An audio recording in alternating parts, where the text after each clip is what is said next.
Hello everyone, welcome back to biology class. Previous video में हमने genetics के कुछ टर्मिनोलॉजी को समझा था। इसमें हमने दो टर्म को समझा था, एक जीन और दूसरा allele. In this video will talk about some more terminology. So our third term is phenotype. What is phenotype? Let's try to understand. The external appearance of an organism due to influence of gene and environmental factor is known as phenotype.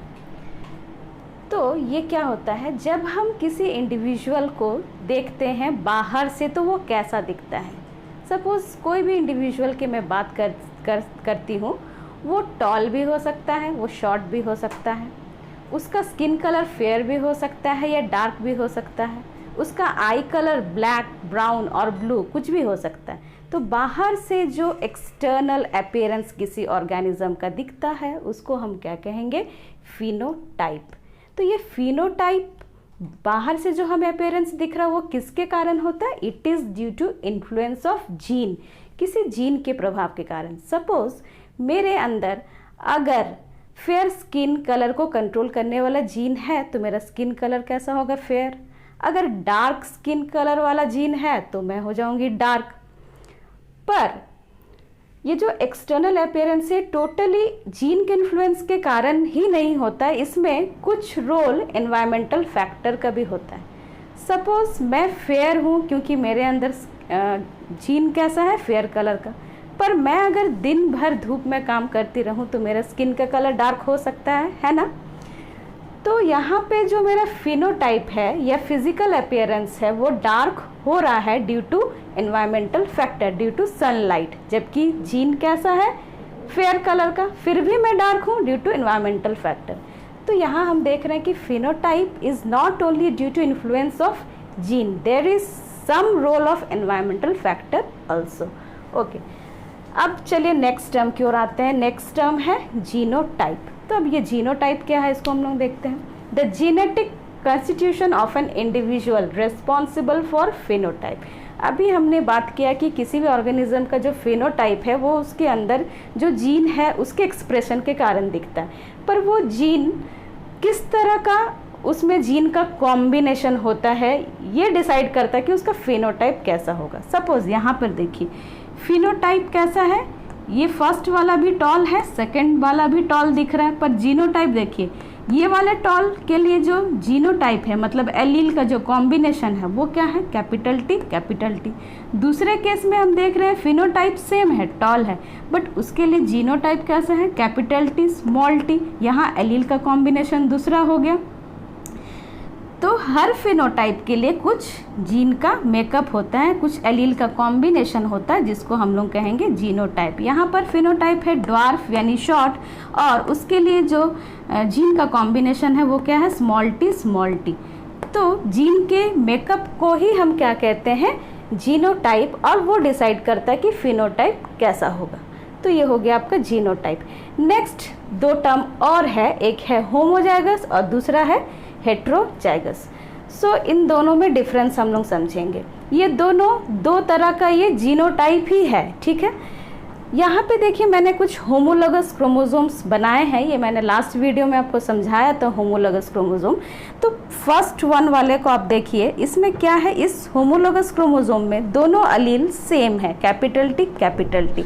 तो अगर same अलील होगा, identical अलील होगा, तो उस तरह के condition को, उस तरह के जीनोटाइप को हम कह देंगे होमोजाइगस। यहाँ होमो मतलब क्या हो रहा है, सेम। तो सेम अगर अलील है, आइडेंटिकल अलील है तो होमोजाइगस। यहाँ भी कैसा है, अलील आइडेंटिकल है, स्मॉल टी, तो ये भी हो गया होमोजाइगस। थर्ड वाले में आप देखिए यहाँ पे नॉन आइडेंटिकल अलील है, एक कैपिटल टी है और दूसरा स्मॉल टी है। तो अगर होमोलोगस क्रोमोसोम में नॉन आइडेंटिकल अलील हो जाएगा तो उसे हम कह देंगे हेटेरोजाइगस। यहाँ हेटेरो का मतलब हो गया डिफरेंट। तो अगर डिफरेंट अलील है तो हेटेरोजाइगस, सेम अलील है तो होमोजाइगस। क्लियर है। अब आगे यहाँ पर थोड़ा हम लोग और देखते हैं। यहाँ पे देखिए, यहाँ पर मैंने लिखा है ये भी फिनोटाइप टॉल है और ये भी, पर यहाँ पे लिखा गया है होमोजाइगस टॉल। तो ये जो टॉल फिनोटाइप है बट उसका जीनोटाइप कैसा है, होमोजाइगस टॉल। वो किस तरह का टॉल है, होमोजाइगस। क्यों, क्योंकि यहाँ पे दोनों अलील क्या है, सेम है। और दूसरा वाला जो अगर हम किसी प्लांट की बात कर रहे हैं वो भी टॉल है, बट यहाँ पे हमने लिखा हेट्रोजाइगस टॉल। क्योंकि यहाँ पर दो नॉन आइडेंटिकल एलील है, एक कैपिटल टी और दूसरा स्मॉल टी। तो यहाँ पर भी प्लांट कैसा हो रहा है, टॉल ही हो रहा है, पर उस टॉल को हम क्या कहेंगे, हेट्रोजाइगस टॉल। और यहाँ पे क्या है, स्मॉल टी आइडेंटिकल एलील है, होमोजाइगस कंडीशन है, तो ये प्लांट का जीनोटाइप हो जाएगा होमोजाइगस ड्वार्फ। के स्टूडेंट्स, दो और टर्म बचे हुए हैं, इसको भी हम लोग समझ लेते हैं। ये है डोमिनेंट जीन और दूसरा है रेसेसिव जीन। तो इन दोनों को हम लोग समझ लेते हैं। चलिए, सपोज़ हम लोग एक एग्जाम्पल लेते हैं, कोई एक प्लांट के एक ट्रेट के बारे में हम लोग बात करते हैं। प्लांट का कोई एक ट्रेट है, सपोज़ ये ट्रेट है हाइट। तो किसी प्लांट का हाइट टॉल भी हो सकता है या शॉर्ट भी हो सकता है। सपोज़ ये टॉल प्लांट को ये टॉल वाले कैरेक्टर को या ट्रेट को एक्सप्रेस करने वाला जो जीन है उसको हम लोग कैपिटल टी मान लेते हैं, और शॉर्ट वाले जो हाइट है उसको एक्सप्रेस करने वाले जीन को सपोज़ हम लोग मान लेते हैं स्मॉल टी। तो हम लोग जब एक ही ट्रेट में दो तरह के इसका अल्टरनेटिव फॉर्म के बारे में बात करते हैं, तो एक को हम लोग कैपिटल लेटर से डिनोट करते हैं और उसी ट्रेट दूसरे वाले जो ट्रेट है उसको हम लोग स्मॉल लेटर में उसको डिनोट करते हैं। सपोज़ कोई प्लांट जो है उसका जो हाइट है, उसका हाइट का जीनोटाइप इस तरह का है, कैपिटल टी स्मॉल टी। मतलब उस प्लांट के अंदर में ये वाला जीन का कॉम्बिनेशन है, कैपिटल टी और स्मॉल टी। तो वो प्लांट का फिनोटाइप कैसा होगा, genotype is capital T small T. तो what will be the phenotype? क्या ये प्लांट टॉल होगा या शॉर्ट होगा? इसमें तो दोनों तरह का जीन है। क्या दोनों पॉसिबल है कि वो प्लांट टॉल भी होगा और शॉर्ट भी होगा? नहीं, ऐसा तो पॉसिबल नहीं है। कोई एक कैरेक्टर एक्सप्रेस होगा, या तो टॉल या शॉर्ट। तो क्या होता है, कोई एक कैरेक्टर जो है वो एक्सप्रेस होता है, वो फिनोटाइप हमें दिखता है। सपोज यहाँ पे टॉल वाला फिनोटाइप दिख रहा है हमें और शॉर्ट वाला नहीं दिख रहा। वो प्लांट का हाइट बाहर से देखने में कैसा लग रहा है, टॉल।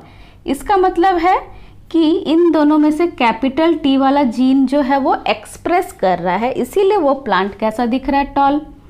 अगर स्मॉल टी वाला जीन एक्सप्रेस किया होता तो वो प्लांट दिखता शॉर्ट, बट यहाँ पे दिख रहा है टॉल।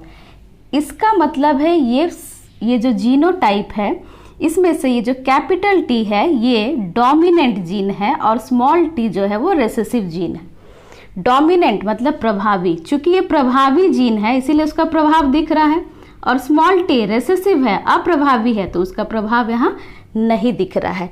तो जब दो तरह के जीन एक साथ होते हैं, डोमिनेंट और रेसेसिव, तो उसमें से जो डोमिनेंट जीन होता है वो एक्सप्रेस होता है और रेसेसिव जीन जो है उसका इफेक्ट दब जाता है, वो नहीं दिखता है हमें फेनोटाइप में। तो यहाँ पे फिर हम डेफिनेशन पे ध्यान देते हैं। देखिए, dominant gene, the gene that expresses it's character in heterozygous condition. ये क्या है, एक हेट्रोजाइगस कंडीशन है। हेट्रोजाइगस कंडीशन में जो जीन एक्सप्रेस करेगा अपने कैरेक्टर को वो जीन हो जाएगा डोमिनेंट जीन। तो यहाँ पे कौन सा जीन एक्सप्रेस कर रहा है, कैपिटल टी, इसीलिए कैपिटल टी क्या हो गया, डोमिनेंट जीन। ठीक है, और स्मॉल टी यहाँ पे एक्सप्रेस नहीं हो रहा है, इसीलिए ये क्या हो गया, रेसेसिव जीन। रेसेसिव जीन का भी डेफिनेशन आप देख लीजिए, the gene that fails to express its character in heterozygous condition. Heterozygous condition में जो जीन अपने कैरेक्टर को एक्सप्रेस करने में फेल हो जाता है वो कहलाता है रेसेसिव जीन। तो फिर कोई प्लांट कैसे वो शॉर्ट होगा, कब वो शॉर्ट वाला कैरेक्टर एक्सप्रेस होगा, जब जीनोटाइप इस तरह का रहेगा, स्मॉल टी। मतलब ये क्या हो गया, होमोजाइगस कंडीशन। आपने पढ़ा था अभी थोड़ी देर पहले, होमोजाइगस कंडीशन।